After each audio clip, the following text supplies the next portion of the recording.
wanna know what I do? Just know it's not the usual, cause God gave me a gift, that's why I ain't stuck in the cubicle. I am a witness, the evidence is provable. Been chosen by the Lord because the Lord has deemed me usable.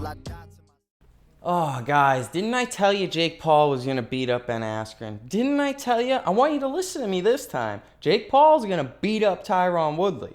And whatever he's been saying has been happening. He signed a contract saying he's going to knock him out in the first round. Guaranteed. Did it happen? Yeah. Did a lot of people talk me off the first round bet? Yeah. Am I going to get talked off of the second round bet on Woodley? No. Jake Paul says he's going to knock Woodley out in the second round. Am I tailing? Yes. This man's the great white hype. The hype's not ending yet. Askren's looking for revenge and everyone thinks he's going to get it. No. When I first saw this line, Jake Paul minus 155, Tyron Woodley plus 125, I said, maybe they're baiting on Jake Paul. So I went online, I went on a lot of social media, saw a lot of memes, saw a lot of comments, and everyone and their mother is saying they're betting the house on Tyron Woodley. See a lot more people rooting for Tyron Woodley than Jake Paul, and you know what? I love it. Keep the hate coming, because the one that has the most hate is going to win. And I'm kind of shocked because a lot of us hate Woodley too.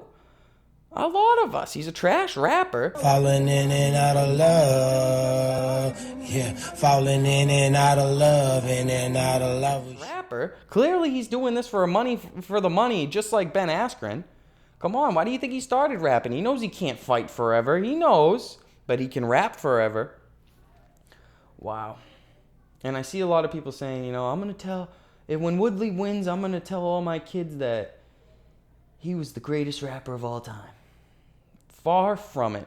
Even if he wins, his rap music isn't going to take off. Let me tell you, he's just going to be a laughingstock. He's going to take his $50 million and run off into the sunset and hide with Ben Askren. Now, I can already see the comments coming, guys. Keep them coming. Keep them coming. Oh, Woodley's a boxer. Oh, Woodley actually can throw a punch now. Let's see if Woodley actually lets the hands go. Woodley doesn't even let his hands go in the UFC. Think he's going to be letting them go in the boxing ring? Come on, guys. This is going to be easy money. All right? We already know. Now, all right, this is where the red flags come in a little bit. It's not under Triller. It's under Showtime. So the ref might be a little bit more neutral. If the first fight with Ben Askren was neutral, they would have let that fight continue. I think we all could agree on that. That Triller had the A side had the ref. And I predicted that in the first video. I said, who's the A side? Paul. Who's going to have the ref on their side? Paul. So you guys can't be missing out on these little details.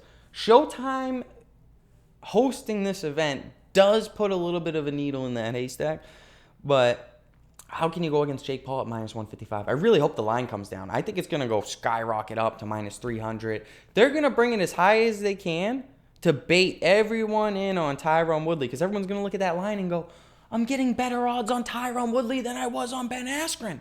How do I say no? Because you're going to lose. Just bet Jake Paul, guys. I will let you know when this gravy train is all over. It's coming. It's coming. I was a little bit wrong.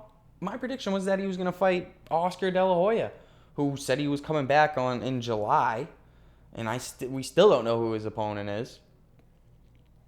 But I would love an update on that. If you know any updates on that, post them in the comments below.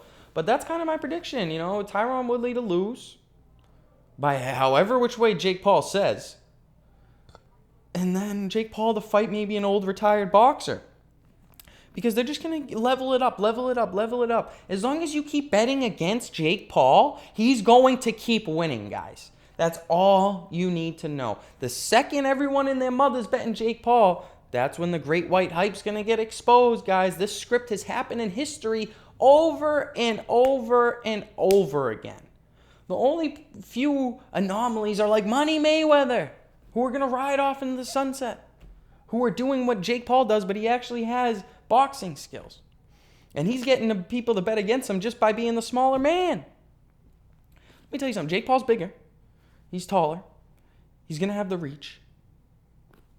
And the line is good. Minus 155. I know it's just going to get worse.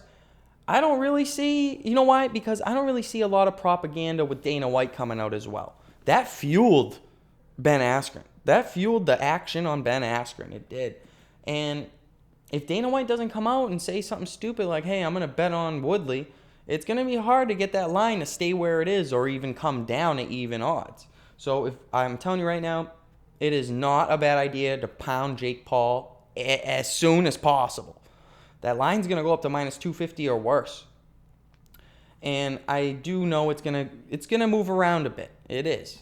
But I'm telling you, anywhere minus 150, minus 200 or below, I advise you, bet the mortgage on it. DM me on Instagram if you're in the hole. I'll give you one of our picks, a piece of our slate. And we're doing a little bit of research ahead on the UFC 264 card because we want to be ahead of the game on that. But yeah, check us out. We'll be at Seabrook on Saturday betting the fights. If you want to come join the blog, come join. Look forward to seeing you guys and you D-Gens. I look forward to screaming at the TV with you guys. I'll see you on Saturday.